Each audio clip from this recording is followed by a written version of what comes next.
Welcome to VLLB। Law related video देखने के लिए सब्सक्राइब करें ये चैनल और बेल आइकन प्रेस करें। हमारा आज का टॉपिक है जीएसटी क्या है। तो आइए जानते हैं जीएसटी के बारे में विस्तार से। जीएसटी एक अप्रत्यक्ष कर है जिसने भारत में कई अप्रत्यक्ष करों को बदल दिया है। माल और सेवा कर अधिनियम 29 मार्च 2017 को संसद में पारित किया गया था। यह अधिनियम 1 जुलाई 2017 को प्रभाव में आया।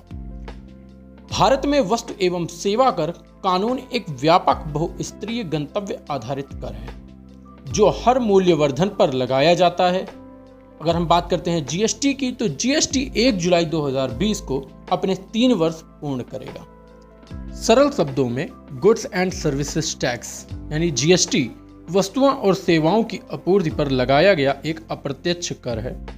इस कानून ने कई अप्रत्यक्ष कर कानूनों को बदल दिया है जो पहले भारत में मौजूद थे पर अब नहीं। जीएसटी पूरे देश के लिए एक अप्रत्यक्ष कर है। गुड्स एंड सर्विसेज टैक्स से पहले टैक्स लेवी का पैटर्न निम्न अनुसार था, जो कि इस प्रकार से है।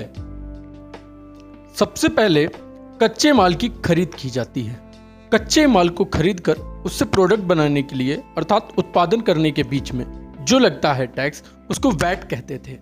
फिर उत्पादन के बाद उसको वेयर हाउस या होलसेलर की बिक्री तक पहुंचाने के दौरान उस पर वैट और एक्साइज ड्यूटी दोनों लगते थे।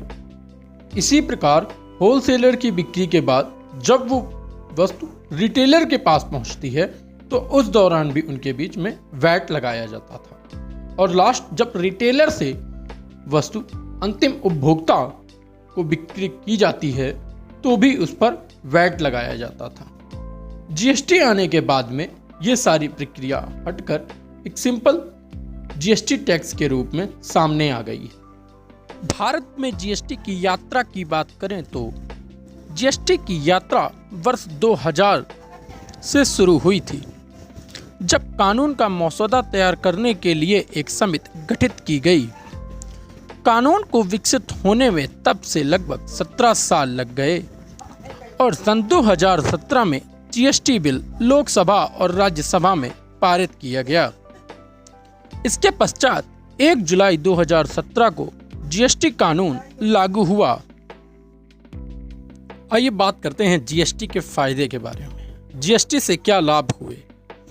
जीएसटी ने मुख्य रूप से माल और सेवाओं की बिक्री पर कैस्केडिंग प्रभाव को हटा दिया। कैस्केडिंग प्रभाव को हटने से माल की लागत पर असर पड़ा, अर्थात वो कुछ कम हो गई। चूंकि जीएसटी शासन पर कर को समाप्त करता है, इसीलिए माल की लागत घट जाती है।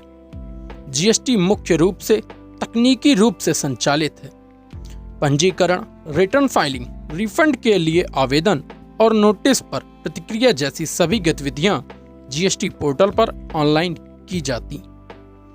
ये प्रक्रियाओं को तेज करता है व उन्हें आसान बनाता है।